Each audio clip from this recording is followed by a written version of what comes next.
Yo, what's going on YouTube? I'm here today to do a review of One Piece chapter 747, and this chapter we get to see Maynard, apparently one of the vice admirals, just running off doing that whatever the fuck he wants. He's getting bitched out at by all the other Marines saying that he shouldn't be doing that. He's got duties and obligations to take care of. And we got to see freaking Fujitora. Fujitora now. He's had a change of heart as well. Such as, well, I haven't said anything about a change of heart in One Piece, but the King and Hunter x Hunter had a change of heart, but so did Fujitora in this one. Because Fujitora was like, alright, we're not going to attack you in exchange, we run free on your island in order to destroy Law, or not destroy, but in order to capture Trafalgar Law. Alright, so what's what's going on is Fujitora decides, after he sees all the slaves running out from the bottom of Quarter Coliseum into the streets, basically he decides, no, we're not having this shit anymore. Doflamingo has got to be gotten rid of. He cannot be a warlord anymore. He says, what do you people think the world government is, God? They can just do anything they want. And he basically didn't want to have that shit. And we've seen from the very beginning of the arc, he basically said, my goal as an admiral is to take out the 7 warlords of the sea. I don't want them here. Not at all. The 7 warlords of the sea is basically, they don't aid the government at all. Not really. So, they're basically just pirates, free to do whatever the hell they want. That's the way he sees them. Then we get to see a bit of, we got to see Koala.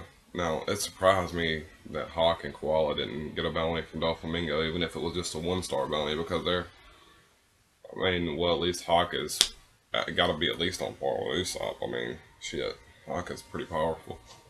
But, basically, or even a smaller bounty than, like, well, never mind, they couldn't do a small, like a half-star or some shit.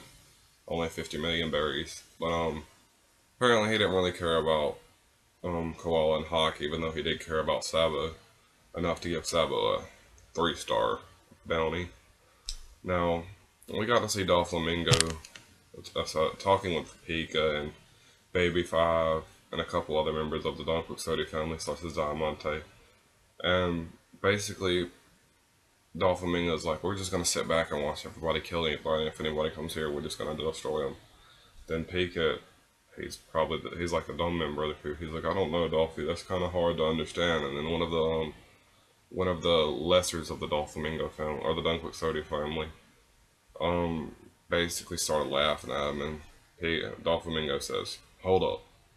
Well, Pika's about to tear his head off at this point. Doflamingo's like, hold up. I don't condone anybody laughing at any of my family members, because at age 8 I lost my mother, and at age 10 I killed my father, and everyone in the Don Quixote executive family is like family to me that I share my joys and sorrows with. Now, at this point, Pika's about to rip his head off, and then Baby 5 stops him and is like, you can't do that. That would be bad to the, that'd be bad for the Don Quixote family at this point. And basically, Pika just put a stop to him right there. What does Pika have? Or what does Baby 5 have over Pika to just make his rage stop in an instant like that? Now, is she strong enough to put Pika in his place, or is or is she like Nami, but for the Don Quixote family? Basically, you know how Nami can basically stop Luffy or Zoro or Usopp or Sanji just by like hitting them upside the head or something? Is that Baby 5 like the equivalent to that except for the Don Quixote pirates? Or does she really have something over Pika? If so, what could she have over Pika? And then we got to see Luffy and them finally make basically landfall after they catapulted themselves, after they got catapulted, after they jumped down basically. Luffy's in his balloon form, his bone balloon. And you got Law and Zoro falling down with him. And he's like, guys, I think I landed in a bad place, because he landed right by Senior Pink, Dillinger, and I believe one more of the Don Quixote family. I don't remember who it is. But Senior Pink basically got to use one of his moves. He basically swam through the water and grabbed Luffy's foot and did some kind of 10-ton drop. and now he's got Luffy's feet on the lockdown, and Luffy's head's up like this, and then all of a sudden you see Dillinger about to come in with a kick, and as soon as Dillinger rears back for the kick and leans forward, Zoro kicks him in the ass and knocks him over. I thought that was pretty fucking priceless. But after that, Luffy finally manages to get free from the Don Quixote people, and then right as they did, you see Law go, "Hey, as soon as you let me out of these cuffs, I'm gonna kill you, Straw Hat." Now, I don't know if he's saying that just to get Straw Hat out of here, or if he's actually wanting to kill Luffy. Because in hindsight, it really wouldn't be a good choice for him to make to kill Luffy.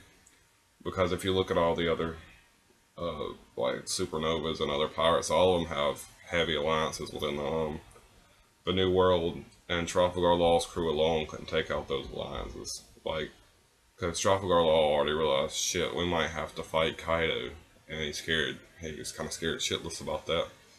And even if it wasn't just Kaido, even if it was freaking like Bossa Hawkins, that was Boss. What was that? The three dudes with Eustace Kid, Bossa Hawkins, and one more. I forget. Scratchman Apu.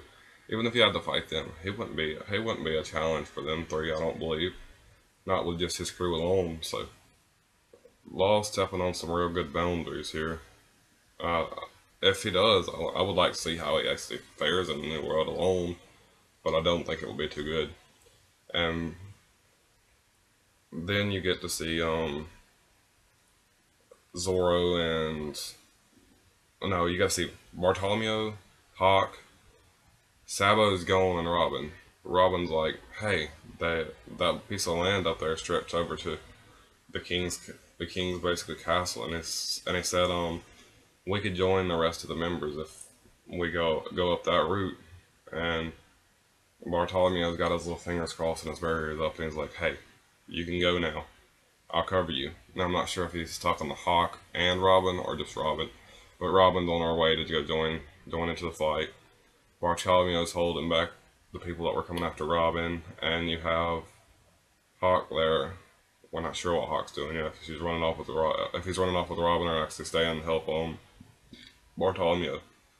But then you notice that it says, "Hey, did Sabo run off on his own again?" It made me laugh because it made me think of like Luffy.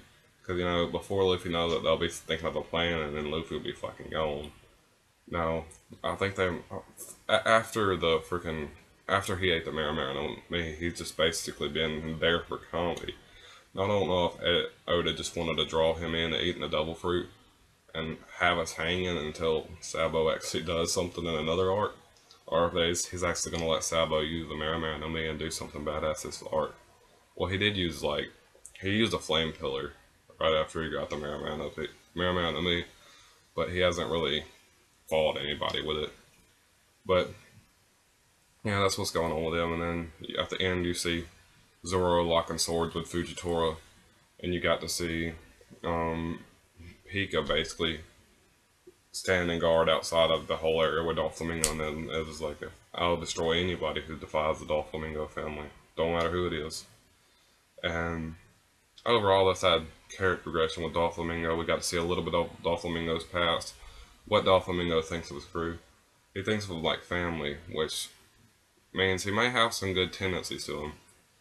Because if you look at, and he basically said he couldn't blame them for what they did, like them Diamante letting Sabo, the number 2 of the Revolutionary Army, getting the Maramano Me, and Treble for letting Usopp take out Sugar, which is the one that really pissed him off the most. And he looks at them as like family, a lot like Shanks does with his crew, or Luffy does with his crew, or especially Whitebeard does with his crew. So he may not be all this. He may not be all bad. He may not be an all bad character. What I'm basically saying. Then we got to see a little bit of character progression with Fujitora and him basically deciding, yeah, he's changed his mind now. He's basically just gonna fuck up Doflamingo if he can get his hands on him. And basically, what I'm thinking is gonna happen: Law or Luffy are gonna fight Doflamingo, and then Doflamingo's gonna be knocked out, and then eventually, either they're gonna take him in, Fujitora's gonna take him in, or Fujitora's gonna kill him right there on the spot. Not sure what's going to happen. But we saw character progression with those two. No more character progression around the board. We also got to see Usopp was in the Corda Coliseum, and I believe he was being carried around by Rebecca. I didn't look that closely enough to tell, but yeah, he's being carried around by Rebecca, and there's people after him. It's like, God, Usopp's over there with 500 million bounty. Let's go get him. And the plot progression, we have plot progression everywhere across the board. Luffy's finally down about to fight. Zoro's locked up with Fujitora. He gets us guarding out, fending off the palace where Doflamingo and them stay. Maynard's probably about to get pissed. Get bitched out even more, get pissed off, and he's gonna do something. Apparently, they didn't put him in there for no reason. Now, I'm not sure if that ship that Koala was talking about was disguised as a big man ship or not. I don't remember. I didn't pay that much attention, but some ship was disguised as a trade ship. And then we got Robin going about to join the crew. Sabo's going somewhere. Whatever the hell Sabo's doing. It's probably something weird, like, you know, when Sanji left in Eni's lobby and wound up pulling down that gate for everybody. Sabo's probably doing something legit smart like that. I don't know. I mean, but overall, this chapter was just really good all around. I mean, but it wasn't nothing that got me super fucking hyped. So can't give it a 10 out of 10, but I can give it the next best thing. I'll give it a 9 out of 10. And that's my thoughts on the chapter, guys. Peace.